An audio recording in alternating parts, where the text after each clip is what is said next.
Malaria దినోత్సవ సందర్భంగా జగదేవపూర్ మండల కేంద్రంలో డాక్టర్ సత్యప్రకాష్ ఆధ్వర్యంలో మలేరియా వ్యాధి పట్ల అవగాహన ర్యాలీ నిర్వహించారు. ఈ సందర్భంగా డాక్టర్ సత్యప్రకాష్ మాట్లాడారు.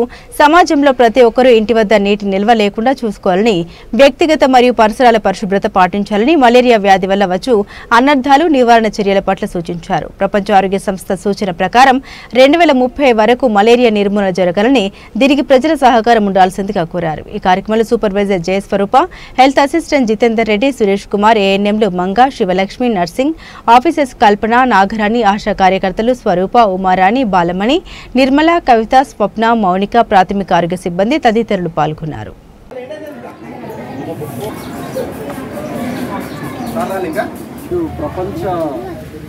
ప్రపంచ మలేరియా దినోత్సవం అందరి ఆరోగ్యం మనందరి బాధ్యత.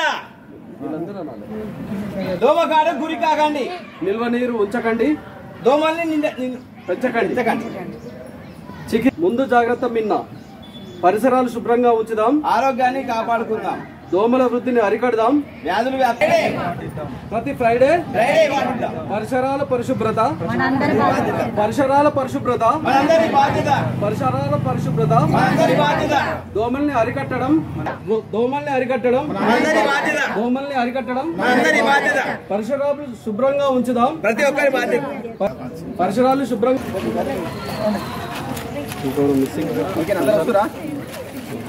ఓకే కొంచెం ఉంటుందండి, మీరే అర్థం.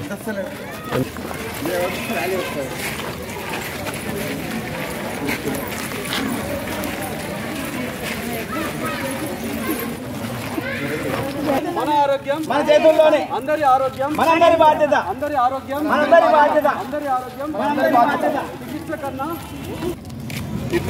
చికిత్స కన్నా అందరి బాధ్యత.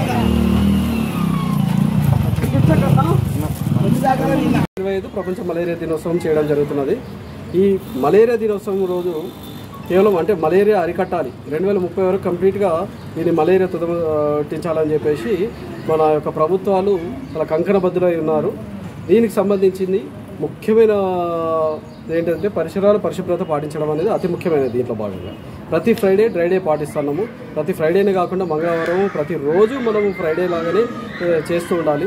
పరిసరాలు పరిశుభ్రంగా ఉంచుకోవాలి. అంటే చుట్టుపక్కల ఏమైనా సంపులు కానీ, ఓపెన్ నాళాలు కానీ, ఇంకేదైనా టైర్లు కానీ, లేకపోతే ఏదైనా వేస్ట్ మెటీరియల్ కానీ ఉంటే దాన్ని శుభ్రం చేసుకోవడము, వాటి వ్యాప్తి చెందకుండా ఉండడము, తోకపురుగులు వ్యాప్తి చెందకుండా ఉండడం, ఇవన్నీ చూసుకుంటూ ఉండాలి. పొరపాటును దోమ కుట్టినా కానీ మలేరియానే కాదు, దోమల వల్ల మలేరియా, డెంగ్యూ, తర్వాత తదితర వ్యాధులు, ఫైలేరియా, చికెన్ గున్యా, ఇవన్నీ వ్యాధులు కేవలం కేవలం దోమల వల్లనే వస్తున్నాయి. కాబట్టి దోమలను అరికడితే మొట్టమొదటిగా మలేరియా ఎంతైతే ఇబ్బంది పెట్టిందో అది కంట్రోల్ అవ్వడమే కాకుండా మిగతా జబ్బులు కూడా రాకుండా ఉంటాయి అని సవివరంగా వివరిస్తున్నాను. Thank you.